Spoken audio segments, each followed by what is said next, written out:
ભરૂચ જિલ્લાના ઝઘડિયા જીઆઈડીસીમાં 10 વર્ષીય બાળકી સાથે અપહરણ અને દુષ્કર્મની ઘટના બની હતી, જેમાં તેની બાજુમાં રહેતા 36 વર્ષીય હવસખોરે આ સમગ્ર ઘટનાને અંજામ આપ્યો હોવાનો ઘટસ્ફોટ થયો છે. હાલમાં પોલીસે આરોપીને દબોચી અપહરણ, પોસ્કો અને દુષ્કર્મ સહિતની કલમો નોંધી તપાસ હાથ ધરી છે.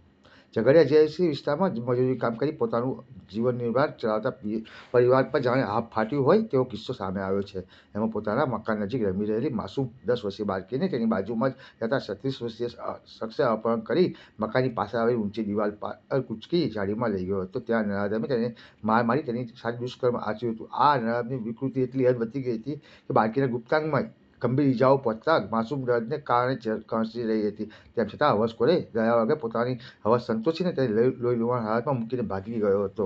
બાળકીને એટલી ગંભીર ઇજાઓ પહોંચી હતી કે તેનાથી ઊભું પણ થવાતું ન હતું, જેથી તે ત્યાંથી ધસાતી તેના મકાન પાસે દિવાલ સુધી પહોંચીને પોતાની માતાની બૂમો પાડવા લાગી હતી. આ સમયે ત્યાં વાસણ માજી રહેલી તેની માતાએ પોતાની પુત્રીનો અવાજ સાંભળતા જ ઉપર ચડી જોતા ચોંકી ઉઠી હતી. માતાએ તાત્કાલિક બાજુમાં રહેતા અન્ય લોકોને બોલાવી તે સારવાર અર્થે ભરૂચ સિવિલ હોસ્પિટલ લઈ ગયા હતા. જ્યાં હાજર તબીબોએ બાળકીની હાલત જોઈ તેની સારવાર કરતી વખતે તેમના પર હાથ ધ્રુજવા લાગ્યા હતા. જોકે તેને વધુ સારવાર જરૂર પડતા વડોદરાની એસએસજી હોસ્પિટલમાં ખસેડવામાં આવી હતી. આ બાજુ ઘટનાની જાણ થતાં અંકલેશ્વર ડીવાયએસપી ડોક્ટર કુશલ ઓઝા સહિતના પોલીસ કર્મચારીઓ હોસ્પિટલ દોડી આવી બાળકીની માતાની ફરિયાદના આધારે અલગ અલગ ટીમો બનાવી તપાસ હાથ ધરી હતી. આ સમય દરમિયાન પોલીસે માહિતીના આધારે તેની બાજુમાં રહેતા હવસખોરને ઝડપી પાડ્યો હતો, જેની કડક પૂછપરછ કરતા તે ભાગી પડ્યો હતો અને પોતાની ગુનાની કબૂલાત કરી હતી. જેથી ઝઘડિયા પોલીસે તેની સામે અપહરણ, પોસ્કો અને દુષ્કર્મ સહિતની કલમો નોંધી વધુ તપાસ હાથ ધરી છે. આ અંગે ડીવાયએસપી કુશલ ઓઝાએ જણાવ્યું હતું કે હાલ બાળકીની તબિયત સ્થિર છે. પોલીસની ટીમે ગણતરીના કલાકમાં આરોપીને ઝડપી પાડ્યો હતો. આરોપી ઝારખંડનો છે અને બાળકીની બાજુમાં રહે છે અને મજૂરી કરીને ગુજરાન ચલાવતો હતો. હાલ આરોપીના રિમાન્ડની તજવીજ હાથ ધરવામાં આવી રહી છે.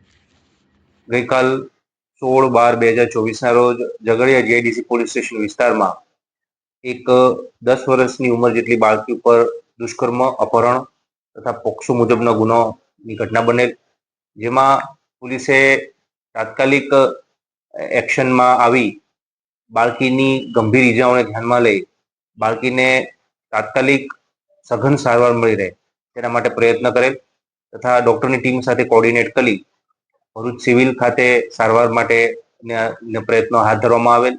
ત્યારબાદ ઇજાઓ ગંભીર હોવાથી તેને વડોદરા એસએસજી હોસ્પિટલ ખાતે તબદીલ કરવામાં આવેલ. ત્યાં એની સારવાર સઘન ચાલુ છે. હાલમાં તબિયત અમને જ્યાં સુધી માહિતી મળે ત્યાં સુધી સ્ટેબલ છે. ત્યારબાદ આરોપીને પકડી પાડવા માટે પોલીસ દ્વારા વિવિધ ટીમો બનાવવામાં આવેલ. ટેકનિકલ સર્વેલન્સ અને હ્યુમન ઇન્ટેલિજન્સની મદદથી શકમંદોને ગણતરીના કલાકોમાં રાઉન્ડ અપ કરવામાં આવેલ અને તેમની આગવી રીતે પૂછપરછ કરી, ઇન્ટ્રોગેશન કરી અને આરોપીને આઈડેન્ટિફાય કરી લેવામાં આવેલ. આ આરોપી જે છે એ ઝારખંડનો છે. શ્રમિક બાળકી જે કોલોનીમાં રહે છે તેની આજુબાજુના હોલીમાં રહે છે અને એનું નામ છે વિજયકુમાર શ્રી રામાશંકર પાસવાન, ઉંમર 36 વર્ષ. તે થર્મેક્સ કંપનીમાં શેન્ટિંગ હેલ્પર તરીકે કામગીરી કરતો હતો અને મજૂરી કરી અને લોખંડને વીણવાનું કામ કરતો હતો. ત્યારે એકલતાનો લાભ લઈ આ બાળકી ઉપર બળાત્કાર અને ગંભીર ઈજા પહોંચાડવાનો ગુનો તેણે આચર્યો છે.